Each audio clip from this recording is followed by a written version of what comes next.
Do again tomorrow. Meantime, do have a good night. Harry Wu spent 19 years as a political prisoner in China's labour camps.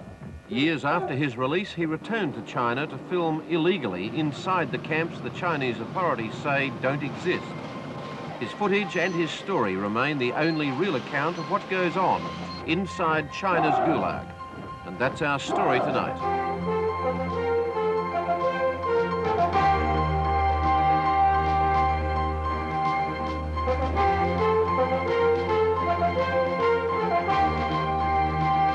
Live from Sydney, the ABC's Lateline. Here's Kerry O'Brien. Welcome to the program. The term Gulag was internationalized by Russian Nobel Prize-winning writer Alexander Solzhenitsyn in his searing depictions of life as a political prisoner in the Soviet Union. But as that despotic regime has crumbled, so has the notorious prison system. China now remains as one of the last big totalitarian regimes. And in spite of a number of human rights delegations, including 2 from Australia, no one has been able to independently determine the number of prison labour camps or the number of political prisoners. Chinese authorities do not admit to any political prisoners. There are hundreds of factories like this one, the Qinghai Province No. 2 Labour Reform Detachment. Its other name, for more public consumption, is the Qinghai Hide and Garment Factory, part of a system the Communist Party uses to control dissidents. Under Chairman Mao, the network of prisons and labour camps grew quickly. The Chinese Revolution was based on class struggle. So-called enemies of the people had to be dealt with. Mao in 1957 says that counter-revolutionaries should be eliminated. They are vermin, they are rubbish. But if you have them in your hands, you should put them to work and make them productive. The term counter-revolutionary is a catch-all phrase in China. It covers all those who would dare to differ with the Communist Party. Over the years, it's estimated that as many as 50 million people passed through the camps. Hundreds of thousands of people were imprisoned each time Mao launched another purge. They were brutal places in Mao's day and remain so today. Professor Alice Ersoon-Tay is Challis Professor of Jurisprudence at Sydney University. She's lectured in China over many years and been a member of Australia's human rights delegations to Beijing. I think they are, at best, very, very strict, but in most cases, overwhelmingly, I would say, pretty brutal, even to the point of utter callousness of human lives, human feelings, human conditions. Harry Wu uses this footage to show the world how the Chinese use the camps to coerce the prisoners. They are forced to toil and must meet a daily work quota or be punished. Much of what occurs in the camps, including beatings and torture, breaches international conventions on human rights.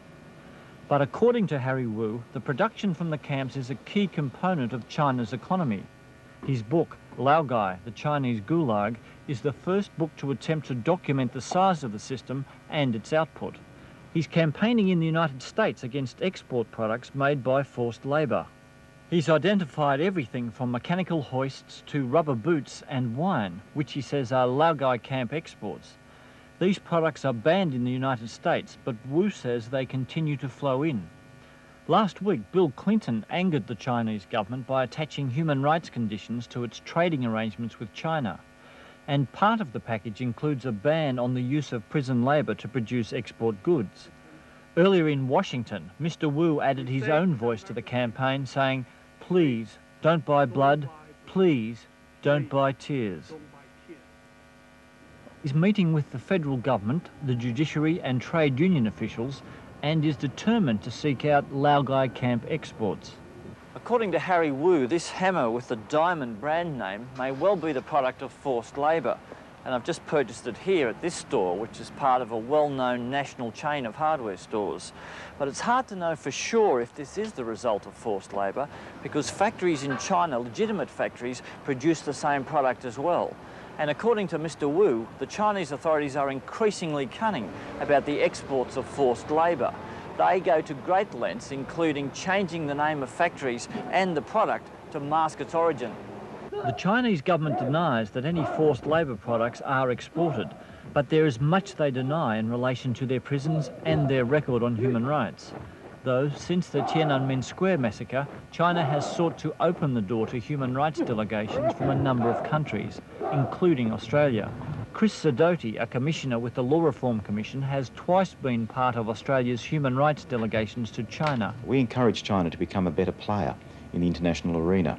We say to the Chinese that they're one of the 5 permanent members of the UN Security Council, and that sort of world leadership role requires it to accept a particular level of obligation and accountability in their human rights performance. Whether China abides by its international human rights obligations is another issue altogether. Under Deng Xiaoping, China has embarked on some ambitious economic reforms.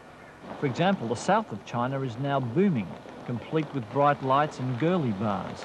But what about political reform? It is not Deng Xiaoping's idea or perception to reform the system, not ideologically, not politically, and certainly not from on the basis of pressure from outside. For Harry Wu, these images bring back painful memories of the hard years spent in the Chinese Gulag.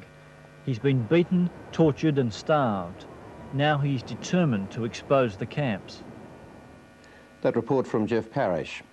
Harry Wu went to the United States in 1985 and is currently a research fellow at the conservative Hoover Institution at Stanford University in California.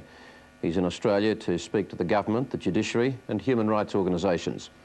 Chris Sidoti is a commissioner on the Australian Law Reform Commission and has been a long-time human rights activist. He's a former secretary of the Human Rights and Equal Opportunities Commission and was a member of both the Australian human rights delegations that have visited China in the past 2 years. Harry Wu, what was the worst of your 19 years as a political prisoner and what was the key to your survival? First of all, I like to say I'm not a hero. There's no hero can survive for the Chinese camp. At the beginning, I surrounded, I give up, and later I just like an animal because I think that death is better than the life. I commit suicide. I was tortured to death, starved to death. And only, if you become an animal, and then you can survive because the animal don't have any human beings feeling, don't have any human beings concept, never thinking about the future, never thinking about the freedom or anything related with the humans. And then you can survive. What in reality did that mean, to be an animal? You had other prisoners around you. Were they also animals? Does that mean that you fed off each other, that it was putting yourselves first? I mean, what did it mean in reality? For example, if I have some chance to rob the other people's food, I want to rather do it, because I just want to survive. I can, for small pieces turnip, I've broken some people's nose and just want to get the turnip. And I can turn some people into the police because I want to get some benefit from the police. That must be hard for you to live with even today. Yeah, so I'm looking for any kind of food in the field, looking for any kind of chance to do myself a little bit comfortable, never thinking about what is my family, what about my future, because the Chinese government tell you that you will spend all your time, all your life in this situation. Because Chinese government say the thought reform is a long term.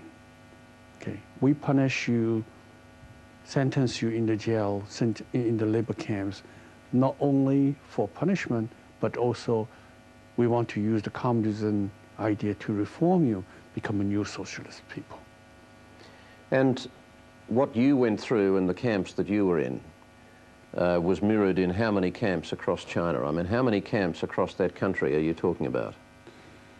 I has been in 12 different labor reform camps. today I remember, from my remembering, also I collect many information from the other prisoners, also from the Chinese internal, whatever is a secret document or public document, accumulated is about 1,000 labor reform camps throughout the whole country. Did you, you were tortured yourself, and you saw other people tortured in your time there? What kind of torture? Well, there's many torture. If there is no torture, it doesn't mean this is a labor reform camp, Laogai camp. For example, in 1965, they put me in a small solid confinement. It's only 3 feet wide, 3 feet high, and 6 feet long, made by cement. No blankets, even no straws. By the confinement regulation, at the beginning 3 days, no food. And then the 4th day, the police come to you and say, well, today we can give you some food, but you may have to make a confession. And your confession have to meet our requirement. If you cannot make it, you never get out. Did you see people die around you over this period? I buried many, many other people, my campmates. Particularly in 1961, 1962, in the Qingho farm, there's a piece of land, it's graveyard. It's about 2 sides of the football playground. In only 1 year, it's full of these dead body. And many my other friends was there and never come back. What sort of work did they make you do? What sort of work did you do over this period? Depend on different camp. If this is a chemical camp, this is a coal mine, industrial camp, industrial job. And if you serve your turn in the agricultural camp, you cutting grass, digging the ditch, feed the pig, plant the rice, any kind. I was in a coal mine about 9 years, digging the coal. And every month there are some people injured, and always have some people killed in the incident. You've read Alexander Solzhenitsyn's books on the Russian Gulag. You've even visited, I think, Russian labour camps. What comparison do you make with the Chinese labour camps?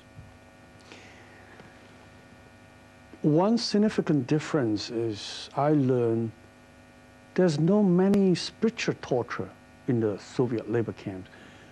Chinese have a policy is force the prisoners under the thought reform, as so-called, we call this is a brainwashing, forced to change your consciousness. You have to give up your political viewpoint. Even you have to change your morality, your religious, everything have to change. Remodel yourself, become a new socialist people. Did you become a new socialist? Were you brainwashed successfully at the time? Unfortunately, the Chinese didn't succeed in my thought reform. But it's true, there's many people lost their consciousness. Until today, they cannot stand straight. You left China 8 years ago. Do you think that international pressure in the past few years particularly has forced any change on China's Gulag, on China's system? I like to say the pressures major is come from inside China, domestic. The people learn from their suffering experience in the past 30, 40 years. The people never trust communists. They don't believe communism anymore. This is major pressure is come from inside. But international pressure is very good and very helpful to aware the people the international society is concerned and care about it. Mm.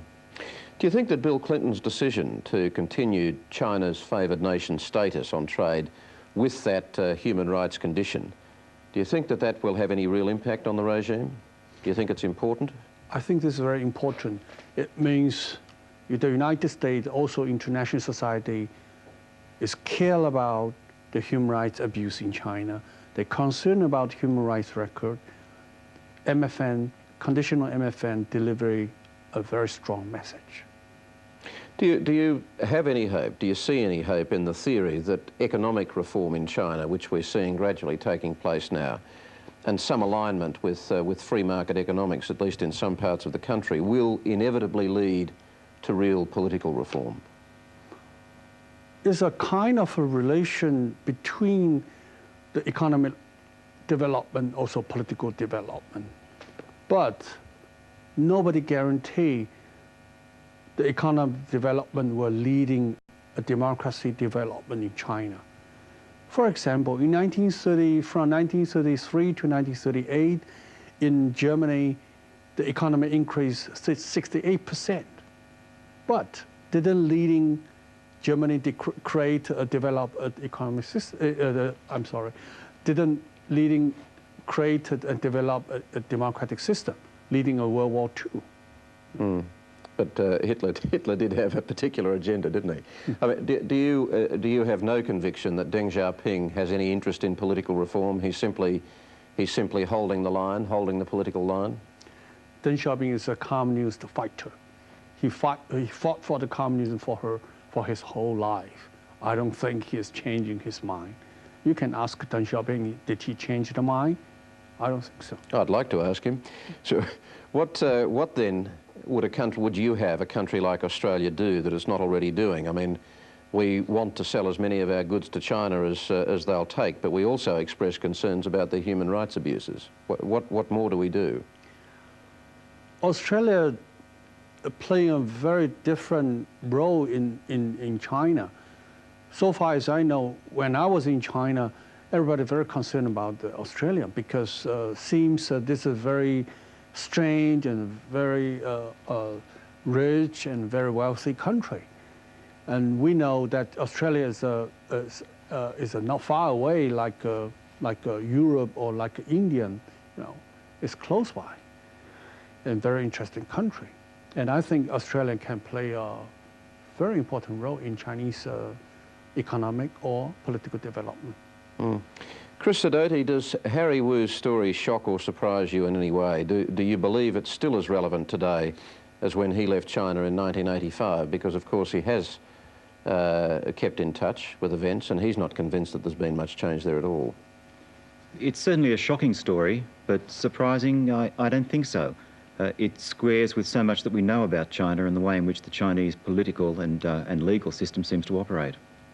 You've been on 2 delegations to China in the past 3 years. Is that sort of exercise a waste of time in the end? I don't think it is. I suppose you could say I have a vested interest in saying that because I was part of that process. But I really feel that the process is slowly making some sort of impact on China. Perhaps one of the most significant events that followed the Tiananmen massacre of 1989 was the response that came from Australia and so many other Western countries. I think that the Chinese authorities were quite surprised at the heated nature of that response, the sense of shock that we felt about what went on. Now, it's certainly the case that Tiananmen hasn't changed really anything about the nature of Chinese society. So much about the control and the repression that occurs there, so much about the human rights violations is endemic in the society, and Tiananmen was really, I suppose, only an example of what happens more than anything else. But nonetheless, it did focus Western attention on China in ways that hadn't occurred for many years, and I think the strength of the Western response caused the Chinese to take more notice about what we felt and what we were thinking. Should Australia do more than it's doing now? On the one hand, we'd rather China cleaned up its political act and its human rights act. On the other hand, we regard China as a very important trading partner. We're looking very much to China, as we are other parts of Asia, to enhance our own economic health and well-being. I think Australia has to maintain the policy of engagement that we have at the moment, and that means too the policy of criticism. China is an enormous country with a very big economy. It can't be treated successfully like South Africa of a policy of boycott and isolation. The World Bank recently produced a new report that revalued the economies of developing countries, and that report indicated that China has now the third largest economy in the world. We can't adopt an approach of isolating China. To do so, I believe, would force China back into the situation of the 1960s, when the degree of human rights violation was almost unparalleled. But that doesn't mean that we have to pretend that everything is well in China. It's not. China is without doubt one of the greatest abusers of human rights amongst the countries of the world today. We have to constantly ensure that our engagement with China is on the basis of truth and honesty and criticism where criticism is warranted. The policy of engagement, I think, means that China also has to play this major role that it has as a world leader. It is one of the 5 permanent members of the Security Council. It can't escape its responsibilities, and also it can't escape accountability to the international human rights community. Harry Wu, it's difficult for outsiders to have a real grasp of what is going on in China. I mean, your account is quite graphic, but there is confusion, there's certainly dispute about the depth of the problem, about the statistics on human rights abuse. I mean, there is human rights abuse in other parts of the world. I mean, how do you place the perspective? China is, after all, a country of 1 billion people, and they would say to you it's a country where perhaps the foremost human right of individuals is to be fed. Well, I agree what Chris said. I don't think that isolated China is a good idea. I never suggest have a economic sanction or like a boycott, something like that. Not only this is not realistic, but also I think this is not a good idea. I think like Australia and also the other country should be, engaged, involved, and they will have a very good influence and very good pressure to help to develop Chinese political situation, also economic situation. Harry Wu, Chris Sidati, thank you both very much for joining us tonight. Thank you. Thank you. And now let's take a look at what's making headlines in tomorrow's newspapers. The Financial Review's diagnosis is blunt. Australia is suffering from economic stagnation with flattened recovery, faltering productivity, a weak dollar and surging imports. Is that all? The review also covers AMP's raid on the Woolworths float, with the insurance giant scooping up more than $2.5 billion worth of shares. The Canberra Times editorial page looks at the less glamorous side of power, shown in a forthcoming ABC TV series on the Hawke Keating years. Sydney's Telegraph Mirror banners a $600 million development or dollar development of the Grace Brothers site. Ignoring the race to republicanism, it also has a souvenir lift-out celebrating the Queen's 40 years on the throne. The monarchy still sells, it seems. And the Australian front page runs Acting Treasurer Ralph Willis's commitment to economic reform, even if it costs jobs. And that's all from us tonight. Tomorrow night, we look at the big sticking point in the Republican debate. What should we do with the reserve powers that gave us the Whitlam dismissal in 1975? Until then, good night.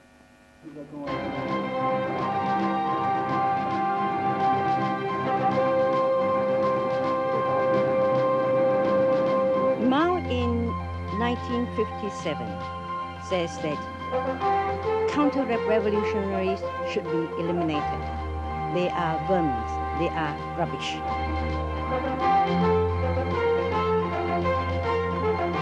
If you have them in your hands, you should put them to work and make them productive. And I had to get the package through without his support over the ensuing 2 days. The Keating analysis is a pathetic rewriting of history. I didn't mince any words. Interfering, uttering threats, load of crap. It was time to intervene. He was almost obsessed by it. He said, that stupid bastard was rigging me from a car phone. 9:30 next Tuesday on ABC.